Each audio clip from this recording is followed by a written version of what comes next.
बिस्मिल्लाहिर्रहमानिर्रहीम, अस्सलाम वालेकुम। सिंपल लाइफ विद ऐसे में खुश आमदीद। आज हम बना रहे हैं एक बहुत ही आसान और मज़ेदार सा दलिया, जो कि बुज़ुर्गों और घर में मौजूद मरीज़ों के लिए बहुत मुफीद है, ताकि उनकी ज़बान का जो टेस्ट है वो अच्छा हो जाए। मीठा खा खा के वो थक जाते हैं। तो सबसे पहले हाफ कप गंदम का दलिया लिया है, पिसी हुई लाल मिर्च, धनिया पाउडर, हल्दी पाउडर, ये हाफ टी स्पून है, नमक हस्बे जायका और थोड़ा सा गरम मसाला।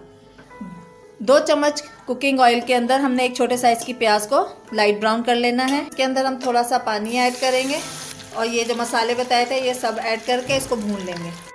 मसाला भुन गया है। अब इसके अंदर पोरिज डाल के इसको अच्छे तरीके से हम मिक्स कर लेंगे मसाले के साथ। अच्छे तरीके से मिक्स करने के बाद इसके अंदर पानी ऐड कर देंगे। 1 से 1.5 कप पानी डालेंगे ताकि दलिया अच्छे से फूल भी जाए और अच्छे तरीके से गल जाए, क्योंकि हम मरीज़ों के लिए बना रहे हैं।